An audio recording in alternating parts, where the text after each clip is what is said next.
네, 안녕하세요. 프리다 그림책 강의를 진행하고 있는 그림책 미술평론가 류영선이라고 합니다.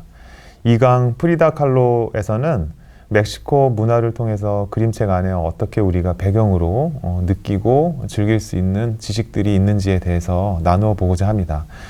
프리다란 그림책은 앞서 1강에서 말했듯이 독특한 이야기 구조를 가지고 있습니다. 실제 우리가 그림책을 보았을 때는 서사적 구조라고도 많이 이야기를 하는데, 기승전결을 통해서 그림과 함께 화문일치가 되어서 포화 곡선을 그리며 긴장감을 주는 어떤 이야기로 올라가고, 마지막 서너 장을 통해서 긴장이 완화되는, 정리가 되는 구조를 가지고 있는데요. 본 작품에서는 9개의 챕터로 그녀의 삶을 그대로 조망을 하고, 예시작으로 등장을 하고 있는 실제 그녀의 페인팅을 통해서 벤자민 라콤보가 재해석을 한 일러스트레이션으로 구성이 되어 있습니다.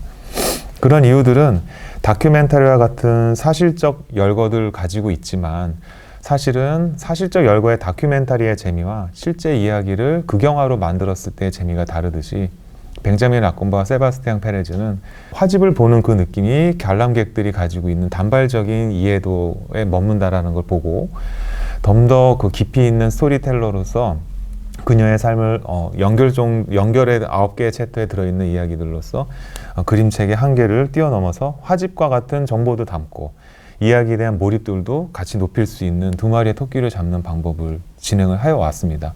그에 대해서는 1강에서 조금 우리가 자세히 이야기를 나누었고, 이 실화를 바탕으로 흥미롭게 몰입할 수 있는 보는 재미를 선사하는 이 구성이 어떻게 출판이 되었고 어떠한 배경으로 이야기가 진행되었는지에 대해서 여러분들과 함께 나누어 보고자 합니다. 네, 앞서 와서 프리다 칼로는 실화를 바탕으로 흥미롭게 몰입하는 보는 재미를 적극적으로 선사하는 구성의 그림책이라고 말씀을 드렸었는데요. 원화를 그대로 재탄생시키는 작품 제작의 특성이라는 건 내포된 의미가 너무 명백하다는 뜻도 되겠죠. 이런 의미가 살아생전 자신의 그림을 초현실주의라고 비교하지 말라, 이런 것들을 제가 1강에 앞서 말씀드렸는 것처럼, 프리다 칼로가 그림에 대한 내포된 의미들 그리고 사용되었던 은유적 요소들은 벤자민 라콤보가 그대로 차용할 수밖에 없었던 명백한 이유다, 이렇게 말씀을 드렸었습니다. 그럼 우리는 이런 의미를 하나 가질 수 있습니다. 작가 스스로가 그러면 원화를 그릴 때는 이런 다양한 요소들이 어디서 왔을까?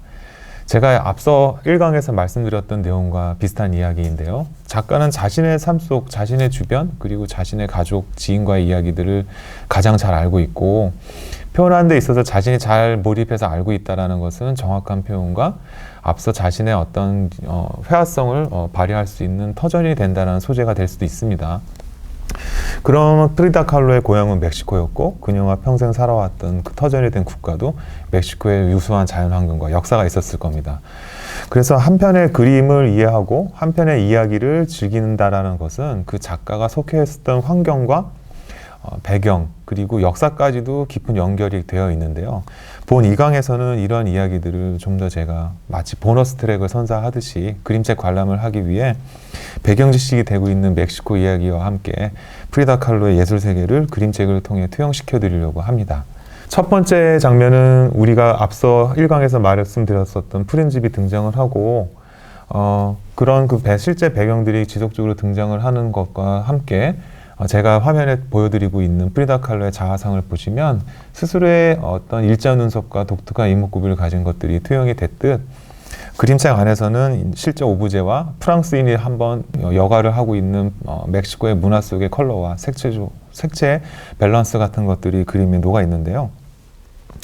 다음 장을 보시면 그림책에 관에 누워있는 프리다 칼로와 디에고 리베라라는 장면은 몇 가지 의문들이 많이 생기는 장면입니다. 1강에서는 그림이 가지고 있는 내포되어 있는 의미를 제가 말씀드렸기 때문에 스스로들 사랑을 하였고, 그 사랑이 결실을 이루지 못하는 아이가 없었고, 그리고 스승이자 유명한 화가였던 디에고 리베라의 어떤 외도와 같은 아픈 것들을 관 속에서는 사랑을 피우지 못하는 죽음으로 돌아가는 각자의 모습으로 표현이 되고, 그 사이에 해골이 되어가고 있는 뼈만 남은 손이 두 가지가 잡고 있는 모습으로 표현이 되었는데요. 여기서는 이제 다른 측면에서 한번 분석을 하는 것들을 보여드리려고 해요. 이런 의문을 가질 수 있습니다. 왜 이토록 핑크와 스카이블루와 같이 대치가 강한 보색 대비로 본 작품들은 연출돼서 그려진 거지?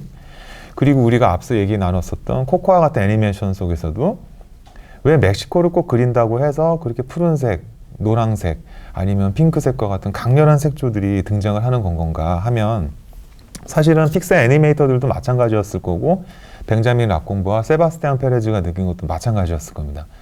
편히 얘기 드리자면 멕시코가 지금의 모습이 그렇기 때문인 건 것입니다. 예.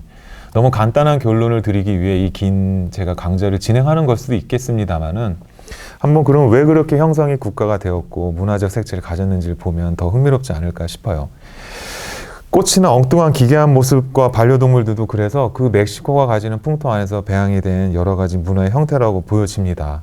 그리고 이 작품에서 칼로의 고향이 멕시코의 전통 문화와 자연 환경은 또 프랑스인인 외부인인 벤자민 라콩부가 해석을 해낸 것이기 때문에 지금 우리가 국제적으로 보았을 때 멕시코에 대한 감각을 어떻게 해석을 하고 있는지에 대한 이야기들도 제가 풀어드리면 훨씬 작품을 이해하는 데 효율적이라고 여겨집니다. 화면에서 보고 계시는 코로나 맥주의 한 광고를 제가 캡처해서 여러분들에게 띄워드렸습니다.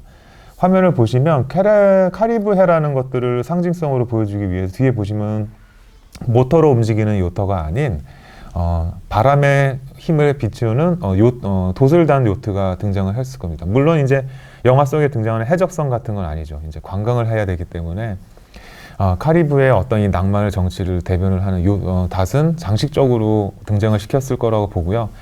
그리고 마치 소금 한 입에 레몬을 뿌려 마시는 데킬라의 어떤 정치 같은 느낌을 주기 위해 코로나 맥주의 입에도 레몬이 꼽혀 있는 것들이 보이실 겁니다. 예. 이런 이미지들이 왜 광고에서 등장을 했냐면요. 더 맛있고 유명하고 긴 전통을 가진 유럽의 맥주들도 존재를 하고 미국 내 상업적 성과를 거두었던 맥주들의 이야기를 우리가 접할 수 있습니다. 하지만 멕시코만이 가진 특성이 무엇일까가 우리의 초점이 되겠죠. 예. 흔히 말해서 남미가 가지고 있고 중남미가 가지고 있는 자연의 유수한 환경들 그리고 독특한 예술의 색채들이 이 작품에 들어있고 본 업체에서도 이 맥주를 광고하기 위해서는 품질이라든지 맛을 앞세우기보다는 여러분들이 마치 휴양지에 갔을 때처럼 낭만과 아름다운 문화예술이 있는 맥주다라는 정치를 광고에 사용을 한 것이라고 보여집니다. 그래서 프리다 칼로의 작품을 감상하는 데 깊은 주안점을 두고 우리가 봐야 될 것은 지금까지는 많이 알고 있지 않았었던 멕시코의 아름답고 흥미로운 스토리텔링들이 곳곳에 숨어있는 관광적인 요소들의 이미지들이라고 저는 보고 있습니다. 그럼 멕시코는 어떻게 이런 것들을 보유하고 있지? 라는 질문을 우리가 가질 수 있을 텐데요. 먼저 국기에 대한 상징성만 봐도 많은 해답들이 저는 있다라고 보여지거든요. 그림책 강좌에 이렇게 국기까지도 띄워놓고 무슨 얘기를 하는 걸까? 하고 의외로우실 수도 있겠지만은 국기 한번 화면을 보시면 가운데에는 독수리가 형태가 있는데 사실은 모든 국가에는 국가를 대표하는 국장이라는 게 존재하죠. 그러면 한번 우리도 이참에 내 나라인 대한민국에 있는 국장은 어떤 모양이지 한번 백과사전을 통해서 찾아보시는 것도 문화적 재미를 한번 느껴보실 수 있는 요소인데 멕시코를 상징하고 있는 것은 뱀을 물고 있는 선인장 위의 독수리입니다. 그리고 제가 말씀을 주안점을 두고 드리려고 했던 내용은 초록, 하양, 빨강으로 나누어져 있는 상징성이라고 보여져요. 이런 아주 보색 대비가 강한 컬러 색조들이 이 그림책 안에서도 많이 등장을 하고 있는데요. 초록은 독립과 대지, 그리고 하양은 순경과 통일, 빨강은 백인, 인디오, 메스티소 등 인종의 통합을 위한 희생이라고 적혀 있습니다. 바로 이 마지막 부분, 붉은색이 가지고 있는 메타포적인 요소가 굉장히 강하다고 여겨져요. 왜냐, 백인과 인디오, 메스티소 같은 인종이 통합을 했다는 뜻이 뭐겠습니까? 토착민들이 가지고 있는 유수한 역사 속에서 피어난 그 문화와 유럽인들이 가지고 있는 근현대 문물들이 아름답게 파생이 되어서 자리를 잡았다라고 보여지는 것이거든요.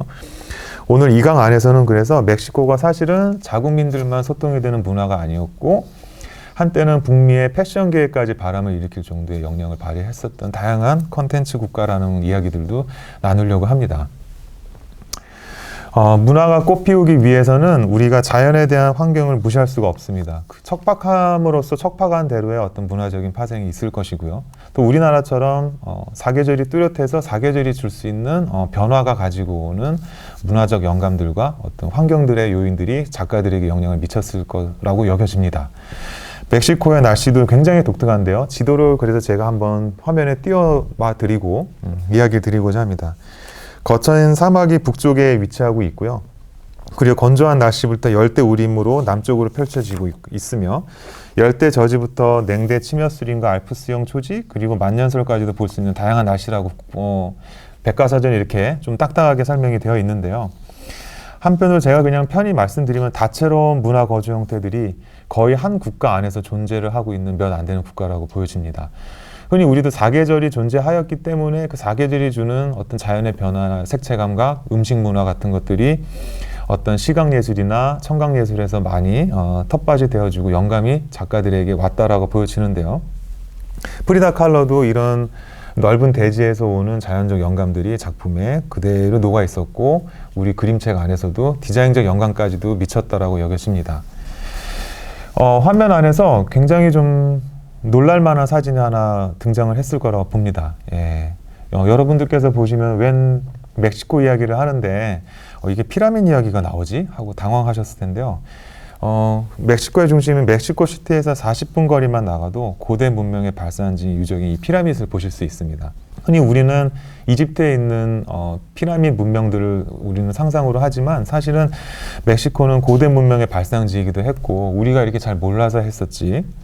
정말 흥미로운 이런 그 토속 신앙부터 긴 역사적인 문화 주거 형태까지도 그대로 우리가 여행을 가면 만끽할 수가 있어서 프리다 칼로의 남편이자 국민 화가였던 디에고 리베라는 살아생전에 자국민의 문화와 역사를 남기고자 굉장히 많은 노력을 하였습니다. 그래서 우리에게는 현대미술가로서의 어떤 유명한 작품들이 화집을 통해 많이 알려져 있지만 화면에 지금 보고 계시는 고대 문명의 모습을 그리며 화면 내 피라미드의 중심의 경제 문화나 풍어려왔던 과거의 모습들을 통해서 자국민들이 식민지 시대를 뒤로하고 자신들의 문화와 경제를 독립을 시켜주기 위한 어떤 형태의 정서를 만들기 위해 깊은 노력을 했던 국민적인 작가이기도 하였습니다. 화면에서 보시면 너무너무 예쁘고 아름다운 색초를 가진 과일 그리고 또띠아와 같은 음식을 만든 테이블 하나를 보고 계실 겁니다. 프라다에 등장하는 아름다운 원색의 향연은 우리가 다른 곳이 아니고 가까운 멕시코 전문점을 여러분들이 가셔서도 찾아볼 수 있을 정도의 요소들이라고 저는 여겨집니다. 지금 화면에서도 보시면 맛있는 육류와 야채들의 향연들로 보색 대비가 이루어진 것들을 보실 수 있는데요. 다홍색과 녹색이라고 저는 표현을 해드리고 싶습니다. 프리다 칼로의 작품 안에서도 이 다홍색, 녹색, 노란색, 푸른색에 대한 이 보색 대비의 향연들과 일체감을 주고 있죠. 이렇게 시각적 은유를 통한 의미는 자신의 인생과 중남미 근현대사를 밀접하게 표현을 한 것이지 호황된 데서 온 것이 아니고요. 그러다 보니 상광에서는 조금 더 제가 더 자세히 말씀을 드리겠지만 북디자인적인 요소에까지도 이런 영감적인 색채들을 편집 디자인들에게 펼쳐주었다라고 저는 생각을 하고 있습니다. 프리다 칼로가 본인이 그 나체를 그대로 드러내고 갑옷과 같은 모습을 보여주고 있는 1강에서는 마지막 부분 챕터에서 제가 이야기 드렸던 공상등기의 상징인 낙과 망치 같은 것들을 작품에 많이 녹여내고 있는데요. 이 부분도 제가 고대 문명은 리베라의 그림을 통해서 좀 간략히 표현을 해드렸지만 근현대사가 중남미 국가들은 매우 복잡하거든요. 위에는 캐나다와 자본주의를 대표하고 있는 미국이라는 국가가 있었고요. 그리고 아래에는 우리가 남미라고 불리우는 다양한 국가들이 존재하고 있었고 그 허브, 흔히 말해 연결다리가 되고 있는 중간 지점에 멕시코의 위치가 있었습니다. 사실은 지도에서는 제가 생략해 드렸지만 여러분들이 정말 잘 알고 있는 캘리포니아나 텍사스 그리고 애리조나와 같은 소득도 높고 자원도 풍부한 미국 내 대륙들이 사실은 과거에 불과 몇 년 전만 해도 멕시코에 속했던 것들이고 그렇기 때문에 지금도 도널드 트럼프 대통령이나 아니면 멕시코의 어떤 외교적 관계에 대한 뉴스를 접해보면 이민자들을 막기 위한 어떤 노력들 그리고 멕시코 내에서는 차별화되어 있는 정책들을 막아내기 위한 어떤 소통 관계를 만들어내는 외교적 노력들도 볼 수가 있는 것이 이런 관계라고 여겨집니다. 그래서 제가 잠깐 짚어드리자면 많은 사람들은 멕시코 문화가 남미 문화 이렇게 표현을 하세요. 근데 사실 멕시코는 남미가 아니라 중미였는 건 거죠. 중남미라고 표현을 하기도 하고요. 예. 그리고 북미가 우리가 알고 있는 캐나다, 미국이라고도 여겨지기도 합니다. 그럼 다시 이제 그림책 속 이야기로 돌아가도록 하겠습니다.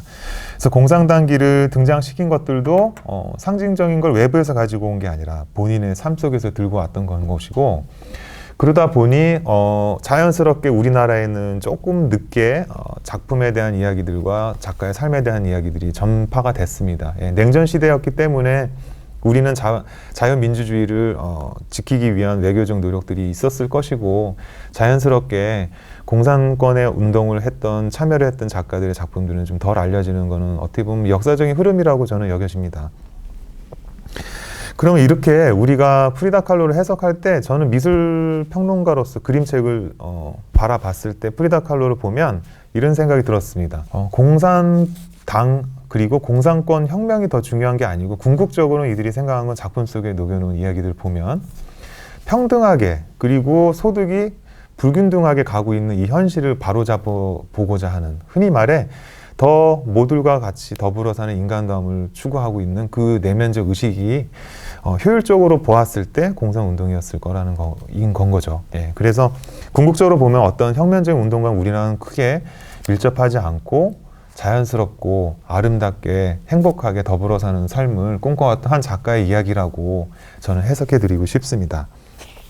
그러면 역사적인 여러분들이 내용은 그래도 조금 아시면 프리다 칼로에 대한 이야기를 더 수월하게 이해하실 수 있어서, 제가 그러면 남미의 당시에 어떤 일들이 있었고 그 중심에는 어떠한 정치인이 있었는지 얘기도 재미있는 영화 이야기와 관광 이야기를 녹여드려서 이야기를 나누고자 합니다. 화면에 여러분들이 보고 계시는 포스터가 하나 있는데요.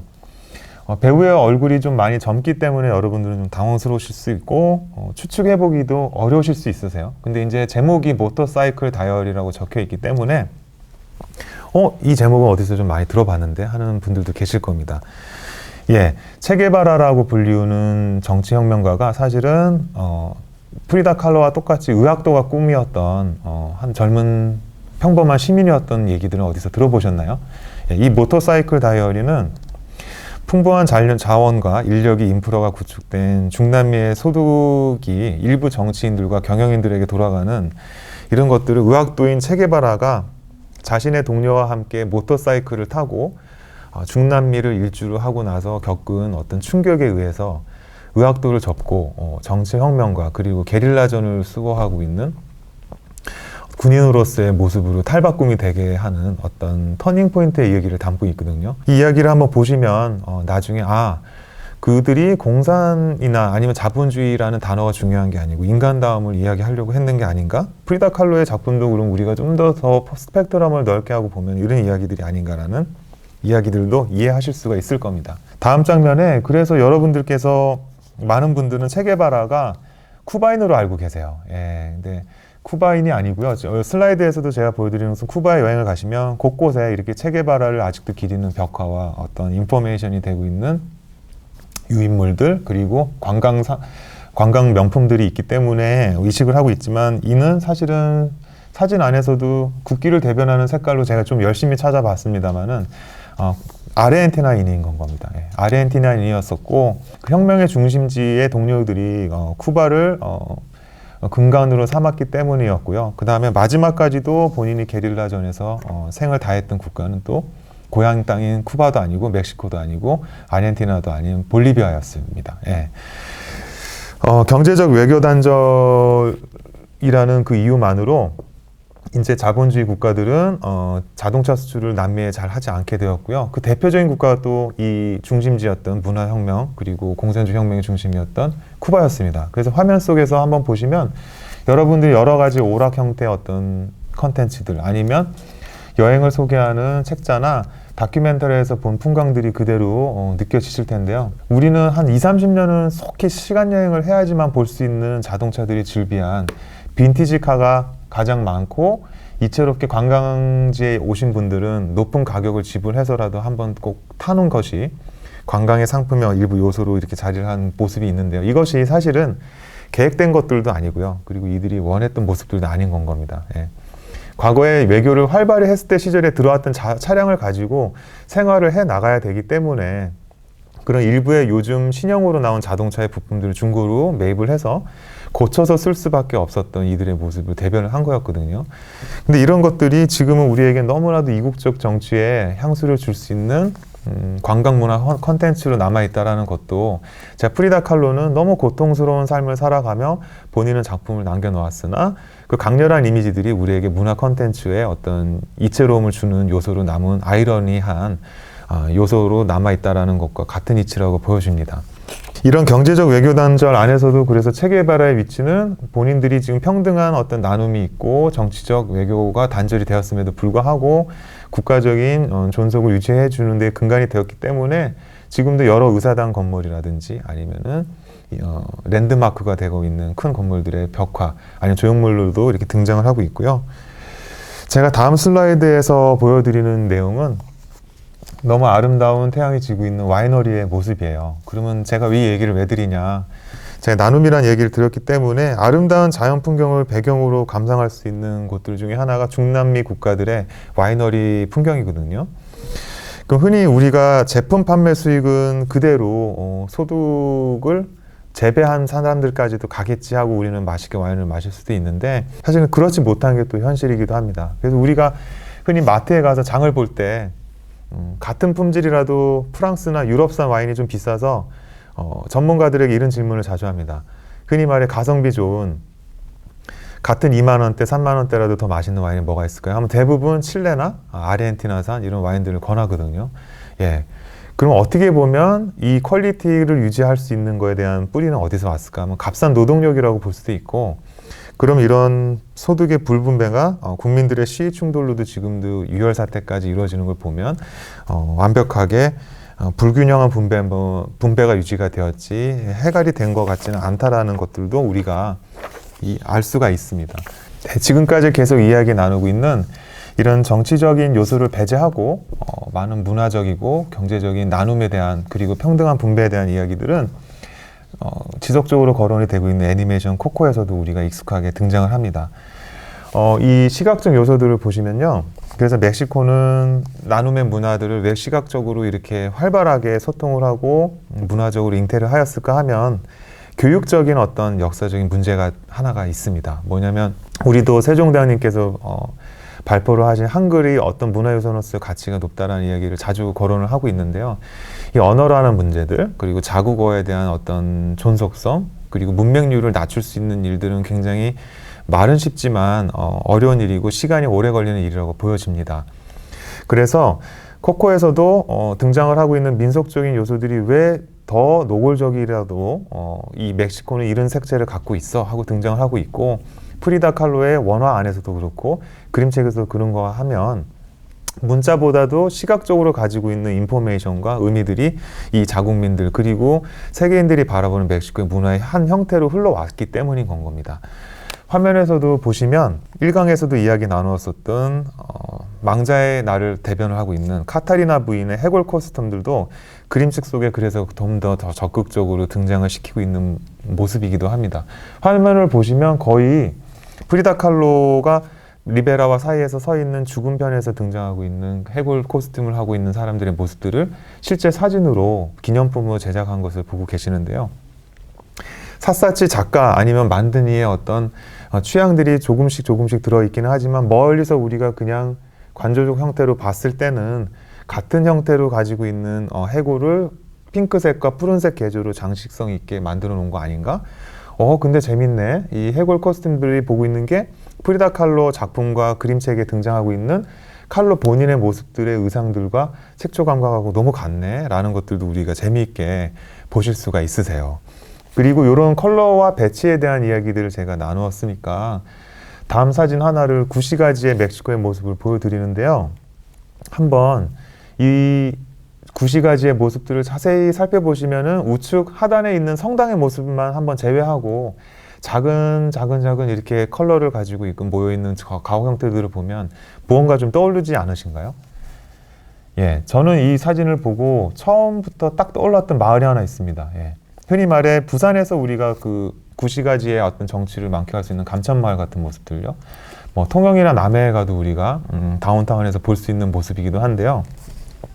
이렇게 과거 문명의 발달이 농경 문화였고 토착 풍경이 깊이 자리하는 국가들의 한번 공통점들이 아닌가 싶어요. 그리고 우리가 사계절이 있었기 때문에 매콤한 맛을 잘 알고 있고 감칠맛이라는 걸 잘 표현하는 음식 문화가 있어서 음식 안에서도 붉은 고추부터 해서 하얀 백김치까지 있는 다양한 컬러가 존재하듯, 그리고 우리의 단청 문화에서 보는 전통 가옥에서 보는 화려한 색채가 있듯 멕시코에서도 이런 화려한 색채들이 등장을 했던 것들은 분명한 토양들이 각자 가지고 있는 다양한 어떤 문화유산들을 만들어낸 날씨에서 기조를 한 것이 아닌가라고 여겨집니다. 이런 감청마을의 집성촌 같은 이야기들도 우리가 한번 나누어 보았는데요.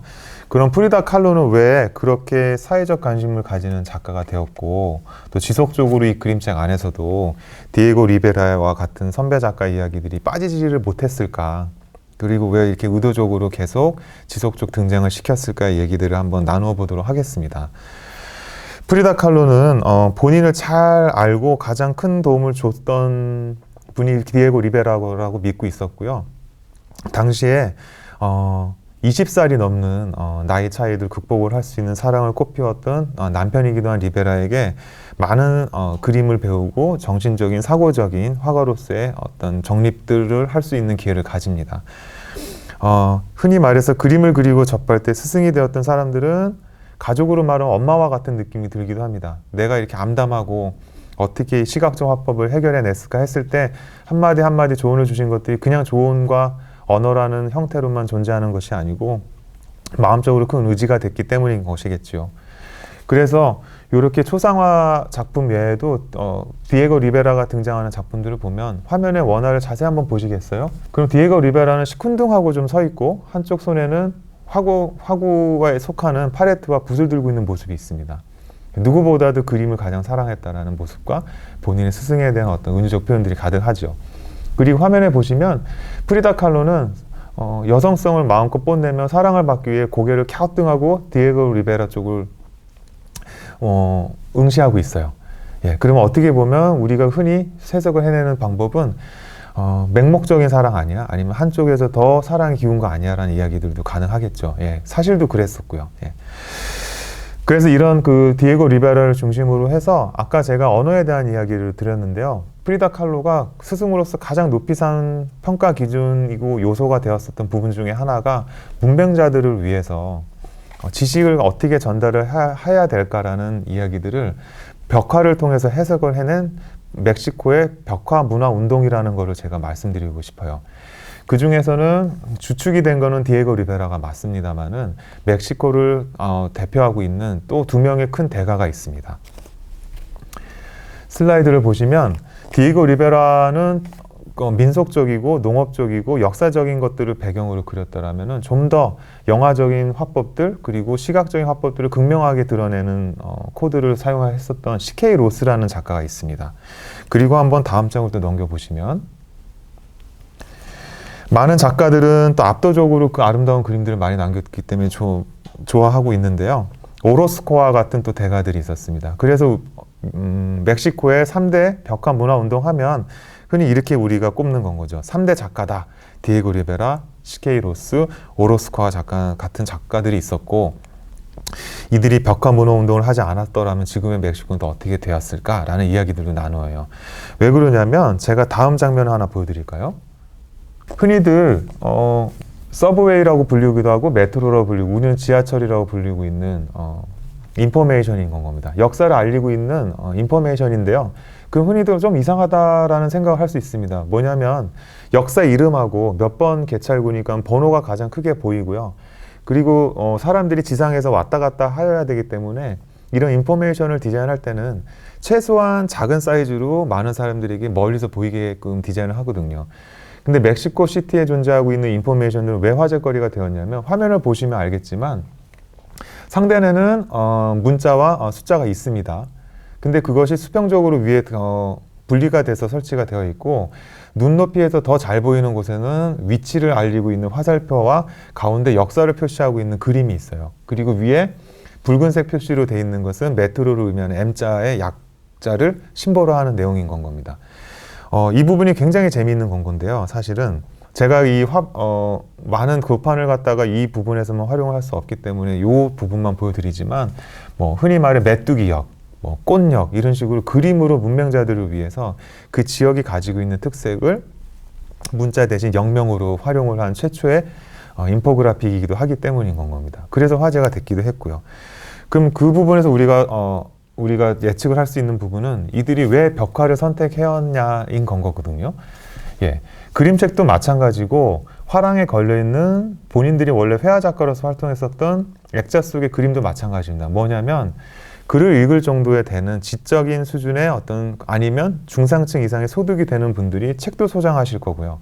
그리고 화랑을 찾을 수 있다는 것은 어떤 삶의 여유나 아니면 소득이나 지적인 수준이 어느 정도는 올라와 있다는 가정하에 우리가 예측을 할 수 있습니다. 그럼 이들이 진짜 본인들의 그림을 통한 정보를 나타내기 위한 사람들이 노출하는 곳은 어디일까를 고민해 보신 건 거죠. 그랬더니 광장들, 그리고 이들은 자차가 없으니 전철역이나 버스역에 많이 등장을 할 것이다 생각을 했었고, 그런 많은 사람들에게 크게 보여줘야 되고 인포메이션을 줄 수 있는 곳은 역사와 광장, 역에 존재하는 벽화구나라고 선택을 한 것이라고 보여집니다. 그래서 역사를 통해서 벽화를 오로스코와 시케이로스는 각자 자신의 방법으로 표현을 하고요. 디에고 리베라도 본인의 방법으로 화면에 보시는 방법들처럼 건물의 어떤 형태들을 그대로 활용을 해서 오로스코의 작품처럼 아니면 시케이로스의 작품들처럼 표현이 되어 가는데요.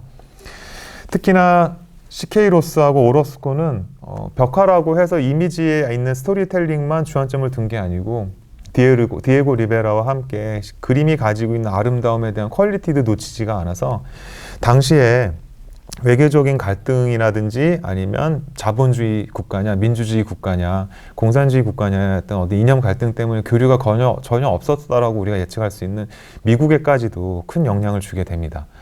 이런 그 많은 국민들을 위한 어떤 시각예술의 어떤 문화운동들은 당시에 1930년 미국은 큰 경기 침체를 겪고 있었고요. 이런 것들을 극복하고자 뉴딜 문화 정책이라는 것들이 시작이 되고 있었습니다. 그래서 아이러니한 것은요, 우리가 알고 있는 자본을 대표하고 있는 국가의 작품들이 사실은 멕시코를 대변하고 있는 디에고 리베라라든지 아니면 다른 국가들의 벽화 문화 운동을 통한 보급이 되어서 여러분들이 자본을 대표하고 있는 뉴욕에 가시면 꼭 들리는 락펠러 센터 같은 건물에 가보시면 사실은 원래 디에고 리베라의 벽화를 보실 수 있는 기회도 있었습니다. 예. 그래서 제가 화면에 띄워드리는 이 작품도 1933년에 록펠러 센터 벽화 프로젝트가 진행이 되면서 록펠러 가문에서 의뢰를 했기 때문에 디에고 리베라가 열심히 그리고 있었던 작품인 건 겁니다. 예, 그랬는데 작품에 여러분들이 보고 계시기에는 우측에 있는 큰 날개 스케이트보드 같기도 하고요. 날개처럼 보이는 하얀색 형태 밑에 레닌의 초상이 등장을 하는 것을 여러분들이 보실 수 있거든요. 그래서 이게 이념적인 걸로 봤을 때 민주주의 국가고 자유자본주의 국가를 존중하고 있는 미국 내에서는 조금 걸림돌이 된다고 여겨진 그림을 의뢰한 락펠러 가문의 어떤 의문 때문에 사실은 이걸 빼달라고 리베라에게 요구를 하기도 했고요. 이거를 수용할 수 없는 리베라는 자국으로 돌아와서 마저 작품을 완성하였고, 그냥 완성하기엔 조금 너무 억울했나 봅니다. 왜냐하면 본인이 빠졌는데 또 어떤 다른 프로젝트들로 그것이 채워진 것이 아니라 현재 록펠러 센터 중앙홀에는 호세 마리아 세르트라는 작가의 아브라함 링컨 초상화 벽화가 설치가 되어 있거든요. 어떻게 보면 자신에게는 자존심이 상하기도 했었겠죠. 그래서 아까 그 레닌이 있었던 곳에서 살짝 대칭으로 가셔서 좌측에 날개 같은 형면의 밑에 보시면 젊은 여성들 사이에서 탐욕스럽게 눈빛을 보내고 있는 한 노인의 얼굴이 보이세요. 예. 그 노인이 바로 그 락펠러를 의미하고 있는 건 겁니다. 그래서 이렇게 소심한 복수, 아니면 유머러스한 복수라고 표현이 되는 이야기들까지도 담겨 있는 건 것이죠. 이렇게 흔히 말해 실제성을 갖다 그대로 은유적 화법으로 쓰는 것들도 프리다 칼로에겐 큰 스승이었던 리베라의 영향이라고 볼 수 있고요. 벤자민 락공부에게까지도 이런 것들은 프리다 칼로의 작품을 해석하고 있었기 때문에 고스란히 우리에게 그림책으로 등장을 하게 된 근간이 되어줍니다. 다음 화면에서는 여러분들이 미국 패션계에 큰 영향을 끼쳤던 프리다 칼로의 또 사진을 보고 계십니다. 사실은 텍스트가 안 쳐져 있는 커버 이미지도 손쉽게 여러분들이 찾아보실 수 있는데요. 흔히 우리가 이렇게 한번 생각해 보실 수 있거든요.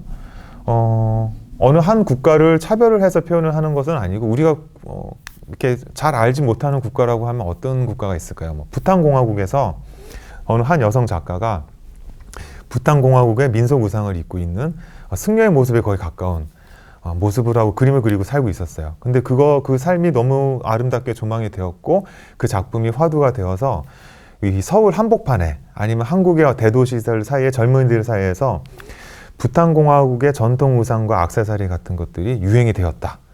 이런 상상은 좀 정말로 제가 지어낸 이야기지만 지어낸 이야기로 끝낼 수밖에 없는 정도의 범인의 이야기라고 여겨지는데 이런 일들이 실제로 일어났다라는 건 것이죠. 사진에서 보고 계시는 이 작품도 보그지의 표지로 사용이 되었었던 원본 사진입니다. 그래서 프리다 칼로가 머리에 꽂혀 있는 중남미의 아름다운 원색적인 꽃들과 그리고 민속 의상을 그 뿌리로 두고 있는 이 의상의 모습들 그리고 액세서리들, 목걸이 같은 것들요. 이것들이 미국 북미에 있는 많은 패셔니스타들이 흉내를 낼 정도로 유행의 바람을 일으켰고요. 그럼 패션까지도 영향이 있었다는 건 뭘까요?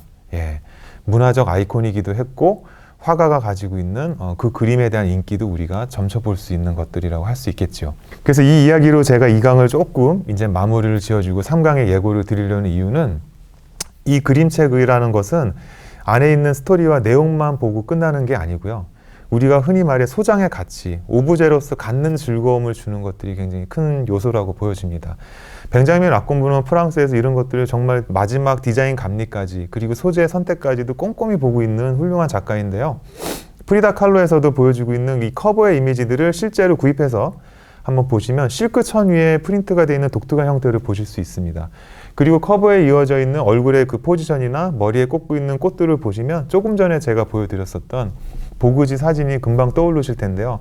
바로 이 점이 과거의 이야기들이라고 해서 고전적이고 촌스러운 게 아니고 지금 세대들이 즐기기에도 너무 세련된 터치의 아름다움을 가지고 있어서 마치 패션 아이템처럼 실크 천 위에 프린트를 하게끔 그래서 소재가 주고 있는 영감들까지도 독자에게 세심하게 배려를 하고 있는 책이다 라고 말씀을 드리고 싶어요. 이 강은 우리가 그런 멕시코에 대한 역사와 이런 배경 환경을 이해했습니다. 1강을 통해서는 이야기와 그림에 대한 컨셉을 이해했습니다. 그러면 3강에서는 이제 이 그림책을 우리가 감상을 할 때 어떻게 레이저 시각 형태들 때문에 더 재미있게 볼 수 있으며 또 오프셋 인쇄가 뭐고 또 그전에는 선배 작가들은 어떻게 다양한 다채로운 컬러들을 넣기 위해서 석판 인쇄부터 실크 스크린 인쇄 시대까지 거슬러 올라왔는지 그리고 이 판형의 크기와 지뢰 선택까지도 얼마나 이 작품이 완성되기까지는 작가가 주도 면밀히 계산을 하고 있는지 그런 제작에 대한 디테일에 대한 이야기들을 실제 그림책들을 제가 테이블 위에서 설명도 해드리고 또 슬라이드도 이용해서 이야기를 더 나누어 보도록 하겠습니다. 프리다 칼로 2강 멕시코 문화를 중심으로 해서 다시 한번 해석을 해드렸습니다. 재밌으셨는지 모르겠습니다. 그럼 3강에서는 갖는 소장의 즐거움에 대한 그림책 이야기로 다시 한번 여러분을 찾아뵙도록 하겠습니다. 감사합니다.